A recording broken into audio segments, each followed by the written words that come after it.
Hey, I'm Eric. And I'm Adam, and welcome back to TBGT 2 Bald Guys Talking.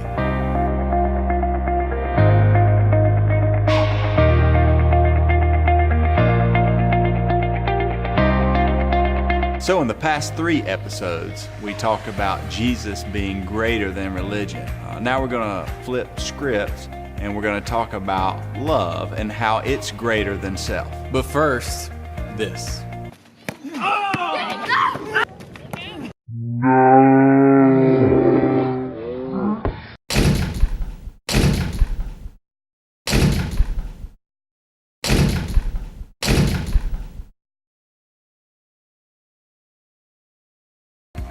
When you learn to see yourself and others through the eyes of Jesus, your life will be radically changed. He loves you.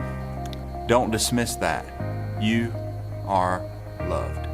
Our culture thrives on the comparison game. Which athletes are better? Which model is more beautiful? Which company is thriving better? Are bald guys more intelligent than people with hair? There's always a comparison. It's so easy to get caught up in that mindset and compare yourself with other people, hoping to measure up in the end. How often are you tempted to compare yourself to others?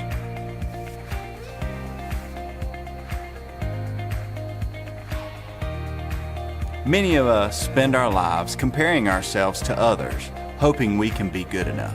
But seeking identity and approval in anything other than Jesus is a never-ending cycle of disappointment. Our identity and worth are found only in Him. To wrap our hearts and minds around how explosive and powerful this truth is, we're going to take a look at how grace is more than we deserve. In fact, it's like receiving a gift that we never even deserve, something we haven't even earned. Hey Adam, I just wanted to give you this for all your hard work. Thanks.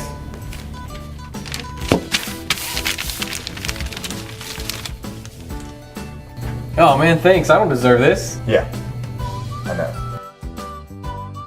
When we last talked about grace, we learned that it's the opposite of religion. Flashback. Religion is us trying to climb the ladder up to God. And grace is God coming down to us, and we're back. Grace is actually the opposite of trying harder to do the right things to deserve God's favor.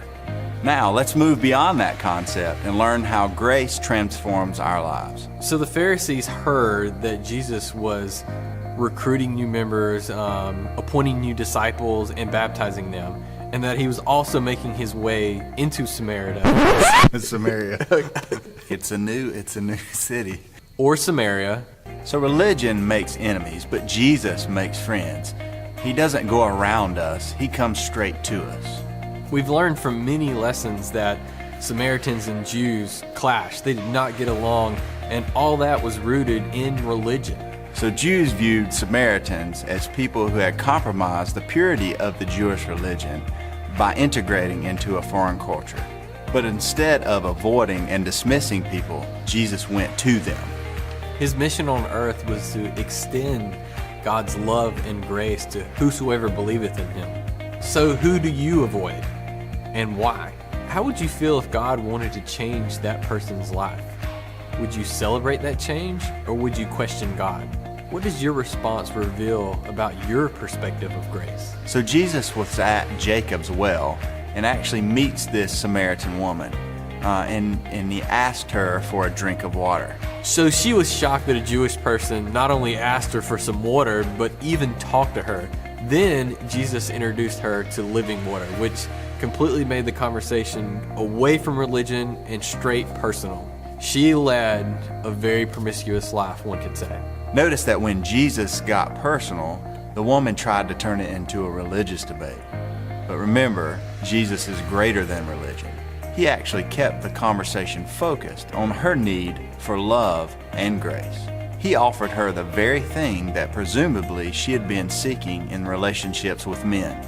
The living water that Jesus is offering is eternally satisfying. So the question is, what have you filled your life with in an effort to find satisfaction and relief? In John 4:39 through 42, it says, "From that city many of the Samaritans believed in him because of the word of the woman who testified, He told me all the things I had done. So when the Samaritans came to Jesus, they were asking him to stay with them, and he stayed there 2 days. Many more believed because of his word. And they were saying to the woman, "It is no longer because what you have said that we believe, for we have heard for ourselves and know that this one is indeed the Savior of the world." So after experiencing this unbelievable grace that Jesus showed her, the woman ran to tell more people. Have you experienced God's grace firsthand, or have you only heard about this experience? Who do you know that needs to experience the grace of Jesus for themselves? Just as his experience with the woman at the well, Jesus does not avoid you. He comes to give you grace. Well, thanks for watching the video. Hope you guys enjoyed it. We're two bald guys who love Jesus. We'll see y'all next time. Hey, make sure you click the subscribe button to see more episodes of the Two Bald Guys.